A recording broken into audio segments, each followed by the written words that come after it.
بسم اللہ الرحمن الرحیم وبہ نستعین انہ خیر ناصر ومعین وصلی اللہ علی محمد واہل بیتہ الطیبین الطاہرین۔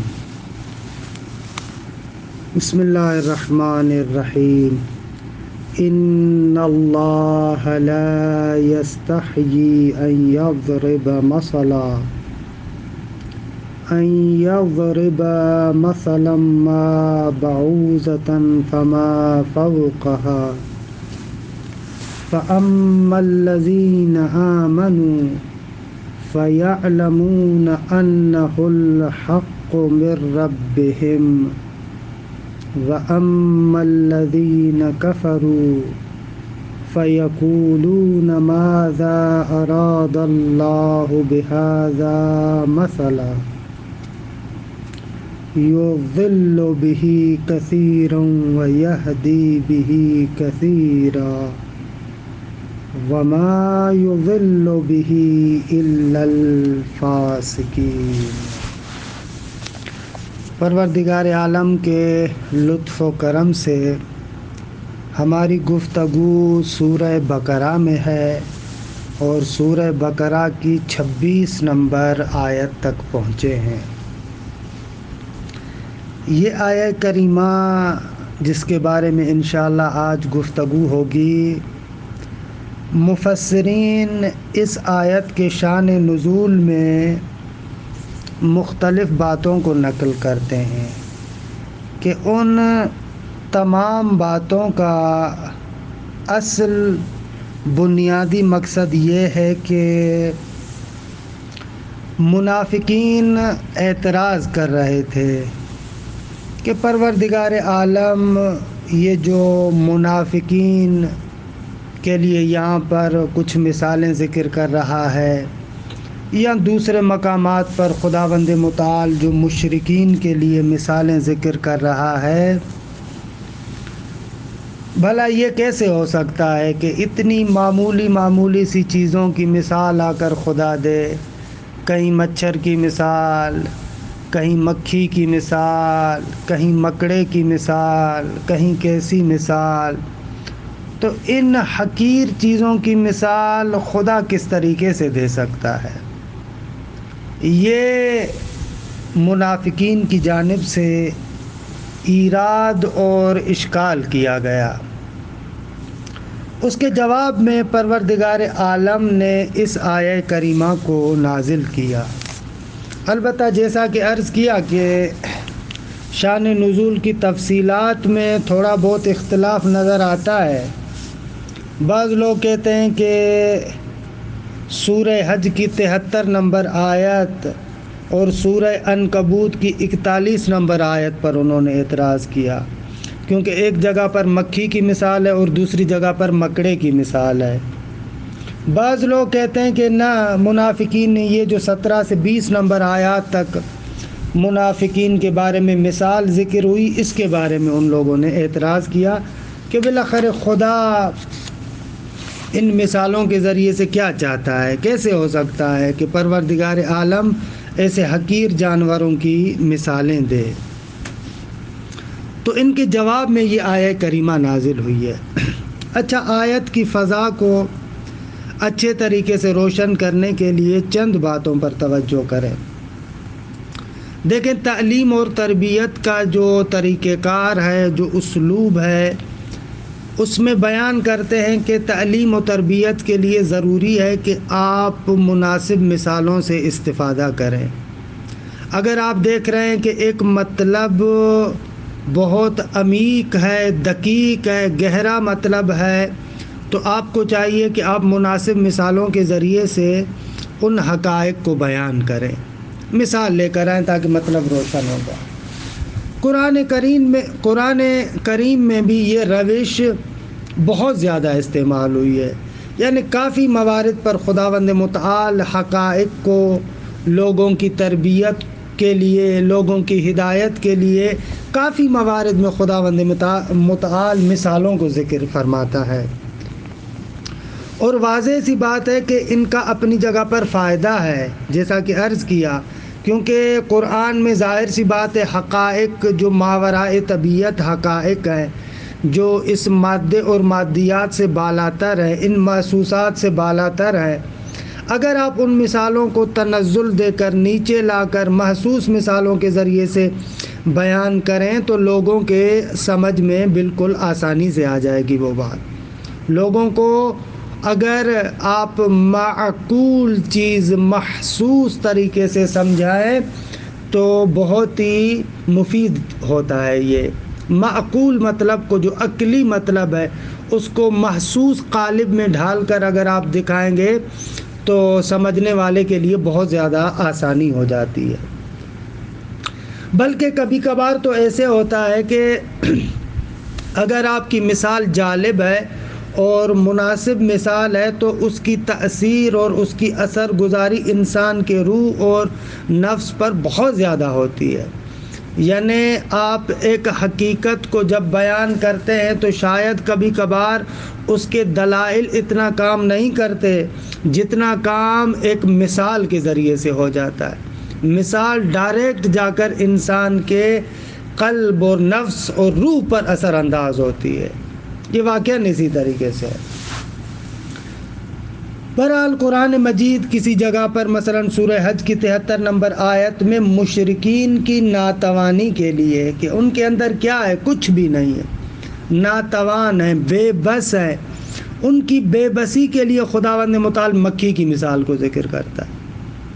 یا مثلا یہ لوگ جو بتوں پر تکیہ کرتے ہیں، بتوں پر اعتماد کرتے ہیں، ان لوگوں کی اس تکیے گاہ کے جس پر یہ ٹیک لگا کر بیٹھے ہوئے ہیں، جس پر بھروسہ کر رہے ہیں، اس کے ضعف اور اس کی سستی کے لیے خدا مثال دیتا ہے، اسی مکڑے کے جالے کی مثال دیتا ہے۔ عنکبوت جو مکڑا ہے اس کا جالا دیکھیں کتنا ضعیف ہوتا ہے، ایسے آپ ہاتھ لگائیں تو سارے کا سارا بکھر جاتا ہے۔ تو اسی طریقے سے جو بندہ خدا کو چھوڑ کر بتوں پر تکیہ کرتا ہے، اس کا بھروسہ، اس کا اعتماد بتوں پر ہوتا ہے، تو یہ اعتماد اور یہ بھروسہ بالکل ضعیف ہے، جس طریقے سے مکڑے کا جالا ہوتا ہے۔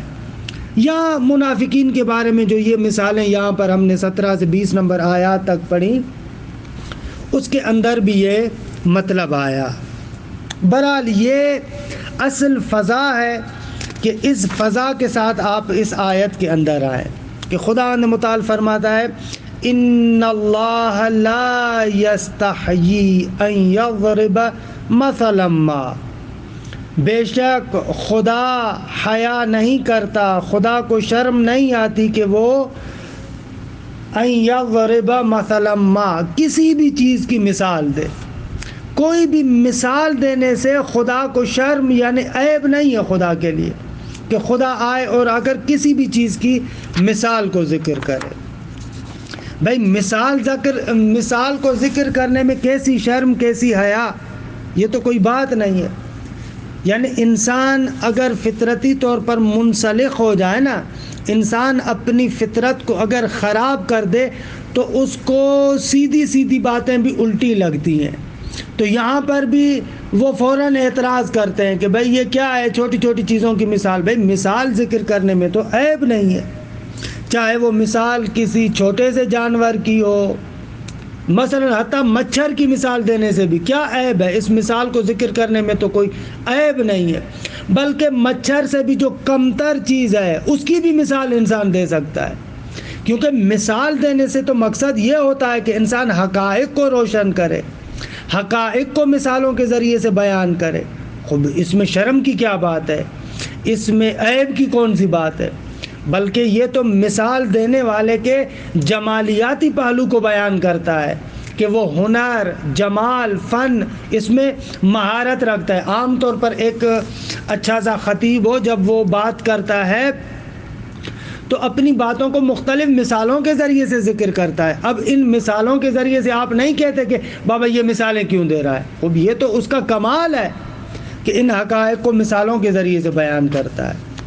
تو پروردگار عالم بھی اس نقطے کو فرماتے ہیں ان اللہ لا یستحیی ان یضرب مثلا ما، کہ بے شک خدا کے لیے یہ شرم کی بات نہیں ہے کہ ان یضرب مثلا ما، یہ ما ابہامیہ کہلاتی ہے، کہ خدا کے لیے عیب نہیں ہے کہ وہ کسی بھی چیز کی مثال دے. بعوضتاً، وہ مثال جو کسی بھی چیز کی خدا مثال دے رہا ہے وہ مچھر ہو، فما فوقہا، یا اس سے بڑھ کر کی دو تفسیریں کی گئی ہیں، یعنی وہ مچھر سے بھی بڑھ کر ہو چھوٹے ہونے میں، ریز ہونے میں، یا مچھر سے بڑھ کر ہو بڑے ہونے میں. دونوں طریقوں سے اس کو ذکر کر سکتے ہیں کہ مقصود یہ ہے کہ حق کو واضح کیا جائے، حق کی وضاحت کی جائے. خب جب اس طریقے سے ہے تو پھر خداوند متعال کے لیے تو عیب نہیں ہے، کہ انشاءاللہ ہم تفسیر میں شبر میں بعد میں پڑھیں گے کہ یہ مثلاً کو یا یضربا کے لیے مفعول بنائے تو پھر اس صورت میں بعوضتاً اس کے لیے عطف بیان ہوگا، یا آپ بعوضتاً کو مفعول بنائے، یضربا کے لیے مثلا ما کو اس کے لیے حال مقدم قرار دیں کیونکہ نکرہ ہے. فما فوقہا کہ یہ اس بعوضتاً پر عطف ہو رہا ہے، اور مچھر سے بڑھ کر کہ خدا کے لیے یہ عیب نہیں ہے. اچھا، پروردگار عالم کی جانب سے یہ جب مثال آتی ہے یعنی خدا مچھر کی مثال دیتا ہے. واقعاً آپ جا کر آج کل کی دنیا کے اندر جو تحقیقات ہیں ان کو دیکھیں، آپ کو پتہ چلے گا مچھر جو بالکل اتنا معمولی سا ذرہ ہے، لیکن اس کی باڈی پر جا کر آپ تحقیق کریں، اس کی باڈی کے اندر تمام وہ نظام موجود ہے جو ایک بہت بڑے جانور کے اندر موجود ہوتا ہے. حتیٰ وہ نظام کہ جو آپ کو ہاتھی کے اندر نظر آئے گا اسی طریقے کا نظام آپ کو اس معمولی ترین مخلوق کے اندر بھی نظر آئے گا. تو یہ مثال خدا کی قدرت کو بیان کر رہی ہے، خدا کے علم کو بیان کر رہی ہے. بہرحال خداوند متعال یہ مثال دیتا ہے. تو اس مثال کے مقابلے میں مومنین کا رویہ کیا ہے؟ مومنین کہتے ہیں فَأَمَّا الَّذِينَ آمَنُوا فَيَعْلَمُونَ أَنَّهُ الْحَقُّ مِن رَّبِّهِمْ، جو ایمان لے کر آئے ہیں وہ جانتے ہیں کہ انہو، یہ جو مثال ہے، یہ جو مثل ہے جس کو ذکر کیا گیا ہے، یہ مثل الحق من ربہم، ان کے پروردگار کی جانب سے حق ہے. خداوند متعال اس مثال کے ذریعے سے حقائق کو روشن کرنا چاہتا ہے، حقائق کو بیان کرنا چاہتا ہے. اچھا، مثل حق اور مثل باطل، ان دونوں کا مقصد بھی یہ ہے. مثل حق وہ ہے کہ جس کے ذریعے سے حقائق کو واضح کیا جائے، وہ مثل حق ہے. اور مثل باطل، مثل کاذب، جھوٹی مثال، وہ ہے جو واقعیت اور حقیقت کے ساتھ مطابقت نہ رکھے. جو واقعیت اور حقیقت کے ساتھ مطابقت رکھے وہ مثل حق ہے، اور جو واقعیت اور حقیقت کے ساتھ مناسبت نہ رکھے وہ مثل باطل ہے. تو خداوند متعال جتنی بھی مثالیں دیتا ہے وہ مثل حق ہے. اچھا، یہ تو مومنین ہے کہ خدا کی جانب سے جو چیز آئی اس کے سامنے تسلیم ہے، اس کے سامنے سرنڈر ہے. لیکن کفار کا رویہ کیا ہے؟ وَأَمَّا الَّذِينَ كَفَرُوا، لیکن وہ لوگ کہ جن لوگوں نے کفر کیا وہ کیا کرتے؟ فَيَقُولُونَ، وہ لوگ کہتے ہیں مَاذَا أَرَادَ اللَّهُ بِهَذَا مَثَلًا، خداوند متعال اس کے ذریعے سے مثال کے اعتبار سے کیا چاہتا ہے. یہ جو خدا مختلف مثالیں ذکر کر رہا ہے، ان مثالوں سے خدا کا مقصد کیا ہے؟ کیا چاہتا ہے خدا؟ ماذا یعنی ایو شیء اراد اللہ بہذا، خدا اس سے کیا چاہتا ہے؟ ان مثالوں سے کیا چاہتا ہے؟ مسئلہ وہی تمیز ہے. اس مثال سے خدا کیا چاہتا ہے؟ حالانکہ روشن ہے کہ خدا ان مثالوں کے ذریعے سے حقائق کو بیان کرتا ہے، لیکن ان لوگوں کو سمجھ میں نہیں آتا. اپنے ذہن کو معیار بناتے ہوئے خدا پر اعتراض کرتے ہیں کہ بھئی خدا ان مثالوں کے ذریعے سے کیا چاہتا ہے. اچھا، یہ بعد والا جو جملہ ہے اس کے بارے میں دو احتمال ہیں.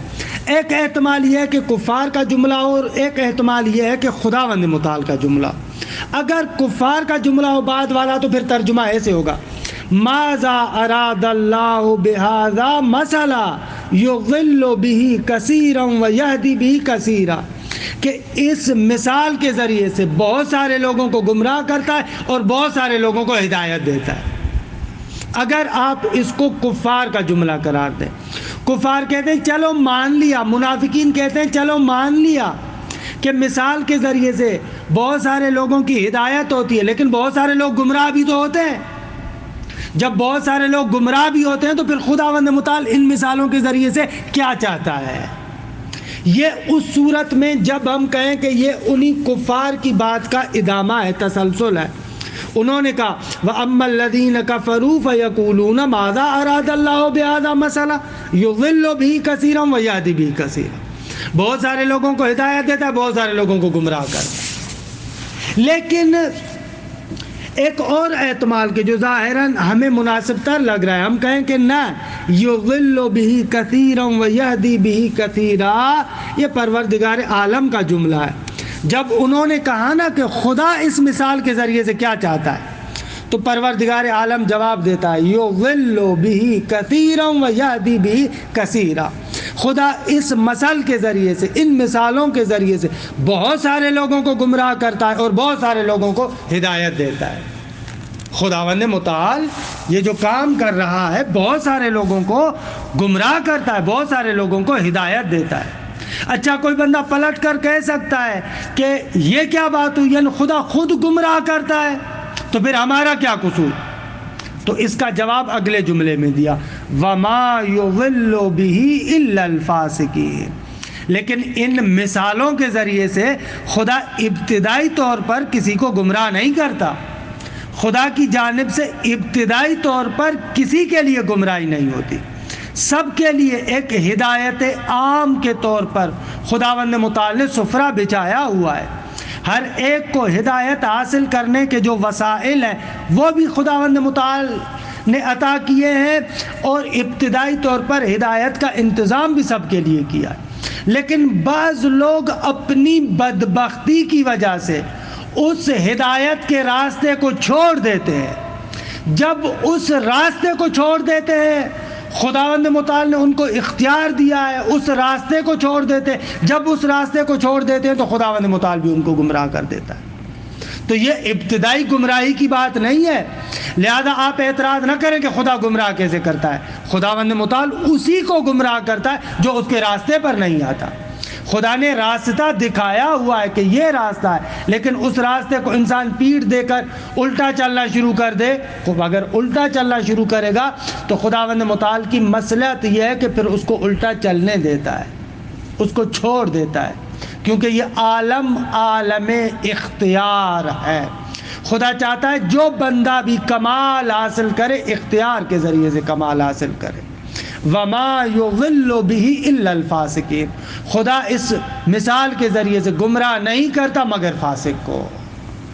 دیکھیں یہ بہت ہی اہم ہے، لہذا ایک چھوٹی سی مثال پر آپ توجہ کریں تاکہ یہ خداوند متعال کے اضلال اور گمراہ کرنے کو سمجھیں. آپ میں پہلے بھی بیان کر چکا ہوں کسی مناسبت سے کہ ایک مرتبہ ہوتی ہے ہدایت عمومی، جو خداوند متعال نے تمام انسانوں کو وہ دی ہوئی ہے، اور اس ہدایت عمومی سے بھی مراد وہی ہدایت تکوینی کہ ربنا الذی اعطى كل شیء خلقہ ثم ہدی، کہ یہ ہدایت تکوینی ہے کہ خداوند متعال نے جتنے بھی موجودات بنائے ہیں ان موجودات کو کمالات تک پہنچنے کے لیے جن چیزوں کی ضرورت ہے خدا نے وہ ان کو عطا کی.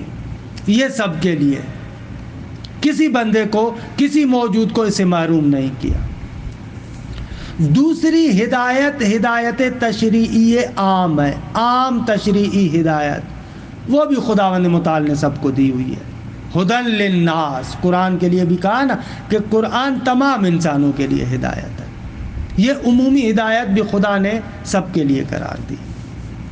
اچھا، اس کے بعد آتی ہے ایک خصوصی ہدایت اور خصوصی گمراہی. خصوصی ہدایت سے مراد یہ ہے کہ خداوند متعال نے انسان کو جب تکوینی طور پر وہ سارے وسائل بھی دیے، تشریعی طور پر وہ پیغام بھی ہر ایک کے لیے قرار دیا، اب انسان کو خدا نے مختار بنایا ہے۔ انا ہدیناہ السبیل اما شاکرا و اما کفورا، خدا نے انسان کو مختار قرار دیا، حق کا راستہ بھی بتا دیا، کہا کہ ادھر آؤ گے تو میری طرف آؤ گے، اگر تم ادھر نہیں آؤ گے، پیٹھ دے کر تم چلتے بنو گے تو گمراہ بن جاؤ گے۔ تو یہ انسان کو اختیار دیا۔ اب اختیار کا لازمہ کیا ہے؟ اختیار کا لازمہ یہ ہوتا ہے کہ انسان یا تو اپنی مرضی کے مطابق خدا کے راہ پر چلے، یا اپنی مرضی کے مطابق خدا کے راہ کو چھوڑ دے۔ اختیار تبھی ہوگا نا، یعنی آپ کی مرضی ہے اس پر عمل کریں یا آپ کی مرضی ہے اس کی نافرمانی کریں، یہ تو کر سکتا ہے نا، اختیار کا معنی ہی تبھی بنے گا۔ اب اگر آپ کہیں کہ خداوند متعال جب انسان خدا کی راہ پر آئے وہاں پر تو خدا اس کو توفیق دے، لیکن جیسے ہی اس کی مخالفت کرے خدا اس کو مخالفت نہ کرنے دے، خدا اس کے ہاتھوں کو روک دے، خدا اس کی طاقت کو ختم کر دے۔ اگر اس کے ہاتھوں کو روک دے گا، اس کی طاقت کو روک دے گا، نافرمانی نہیں کرنے دے گا، تو اس صورت میں تو پھر انسان مجبور ہو جائے گا۔ انسان کا اختیار کہاں جائے گا؟ اختیار وہاں پر ہوتا ہے جب انسان کے لیے دو راہ ہو، دو راستے ہو، چاہے ادھر جائے چاہے ادھر جائے، دونوں طرف جا سکتا ہو، تبھی انسان کا اختیار ہوگا نا۔ اب خداوند متعال نے جو ہدایت کا راستہ رکھا ہے انسان کے لیے، انسان اگر اپنی مرضی سے خدا کے راستے کی طرف آئے گا تو خداوند متعال اس کو عمومی ہدایت کے علاوہ خصوصی توفیق بھی دے گا۔ والذین جاہدوا فینا لنہدینہم سبلنا، جو ہمارے راستے کی طرف آئیں گے ہم ان کو خصوصی ہدایت کریں گے، یہ خداوند متعال کا قانون ہے۔ لیکن جو بندہ خداوند متعال کی دی ہوئی ہدایت کو چھوڑ دے، جو بندہ خداوند متعال کی جانب سے دی ہوئی ہدایت کے راستے کو بالکل ختم کر دے، اس طرف نہ جائے، اس کی مخالفت کرے، تو خدا دنیا کے اندر فوراً اس کو نہیں پکڑتا، اس کو مجبور نہیں کرتا، بلکہ اس خداوند متعال اس کو وہ فیض اور طاقت دیتا رہتا ہے، کیونکہ قرار یہ ہے کہ یہ اختیار کے ساتھ اطاعت کرے نا۔ اب اس کو خصوصی ہدایت نہیں کرتا، جب خداوند متعال اس کو خصوصی ہدایت نہیں کرتا، یہ مخالفت کرتا ہے، خدا پھر بھی اس کو چھوڑ دیتا ہے۔ یہ جو مخالفت کرتا ہے، یہ جو خدا کی نافرمانی کرتا ہے، خدا اس کو پھر بھی چھوڑ دیتا ہے۔ اس کو قرآن کی اصطلاح میں کہا جاتا ہے خدا کا گمراہ کرنا، خدا کی جانب سے اضلال، خدا کی جانب سے گمراہ کرنا۔ یعنی کیا؟ یعنی یہ جو برائی کے راستے کو اختیار کر رہا ہے، یہ جو نافرمانی کے راستے کو اختیار کرتا ہے، خدا اس کو مجبور نہیں کرتا، خدا اس کے لیے راستہ کھلا چھوڑ دیتا ہے۔ اچھا تم ایسے کرنا چاہتے ہو، چلو کرتے رہو۔ اس چیز کو کہا جاتا ہے خدا کی جانب سے گمراہ کرنا۔ یہ اہم نقطہ ہے کہ اگر اس کو صحیح طریقے سے آپ سمجھ لیں تو انشاءاللہ جو مختلف جگہوں پر آپ لوگ دیکھیں گے کہ خداوند متعال کہتا ہے کہ فَلَمَّا زَاغُوا أَزَاغَهُمُ اللَّهُ، جب وہ لوگ ٹیڑھے ہوئے تو خدا نے ان کو ٹیڑھا کر دیا۔ یعنی کیا؟ یعنی جیسے ہی ان لوگوں نے خدا کے راستے کو چھوڑا تو خدا نے بھی ان کو اپنے حال پر چھوڑ دیا، چلو ایسے کرتے رہو۔ یہ اور خدا کی جانب اس کی نسبت کیوں دے رہے ہیں کہ ازاغہم اللہ وما یضل بہ الا الفاسقین؟ ہم کیوں کہہ رہے ہیں یضل بہ کثیرا، خدا ان کو بہت ساروں کو گمراہ کرتا ہے؟ یہ اس لیے کہ بلاخر وہ جو برا کام بھی کر رہا ہے اس صورت میں بھی اس کو خدا کے فیض کی، خدا کی جانب سے حول و قوت کی ضرورت پڑتی ہے۔ اگر خدا کی جانب سے حول و قوت اس کے پاس نہ ہو تو اسی وقت ختم ہو جائے گا، کیونکہ حول و قوت تو خدا کی جانب سے ہے نا، طاقت تو خدا کی جانب سے، اگرچہ کرتا وہ خود ہے، اس اعتبار سے اس فعل کی نسبت آپ خدا کی جانب بھی دے سکتے ہیں۔ بہرحال یہ توضیحات اور یہ وضاحتیں بہت ہی ضروری تھی۔ فَيَقُولُونَ مَاذَا أَرَادَ اللَّهُ بِهَذَا مَثَلًا، وہ کہتے ہیں خدا ان مثالوں سے کیا ارادہ کرتا ہے؟ پروردگار عالم فرماتا ہے یضل بہ کثیرا ویہدی بہ کثیرا، بہت سارے لوگوں کو گمراہ کرتا ہے، بہت سارے لوگوں کو ان مثالوں کے ذریعے سے ہدایت پر لاتا ہے۔ البتہ ہم یعنی خدا ابتدائی طور پر کسی کو گمراہ نہیں کرتا، وما یضل بہ الا الفاسقین، فاسقین کے علاوہ خدا کسی کو بھی گمراہ نہیں کرتا۔ اچھا، فسقہ کا جو اصل مادہ ہے وہ بہت مزیدار ہے۔ فسقہ کہتے ہیں یہ جو گٹھلی ہوتی ہے نا، یہ گٹھلی جب پھٹ جائے اور اس کے اندر سے یعنی جو خرما وغیرہ کی گٹھلی ہوتی ہے، جب آپ اس کو توڑتے ہیں تو اس کے اندر سے ایک مغز اور ایک چیز نکلتی ہے، اس گٹھلی کے پھٹنے کو فسقہ کہا جاتا ہے۔ تو فاسق بھی اسی طریقے سے ہے کہ فاسق کیا کرتا ہے، حق کے راستے سے منحرف ہو جاتا ہے۔ خدا کی اطاعت ایک حجاب ہے، جس حجاب کو یہ پارا کر دیتا ہے، جس حجاب کو یہ پھاڑ دیتا ہے، پارا کر دیتا ہے، خدا کی فرما برداری سے نکل جاتا ہے۔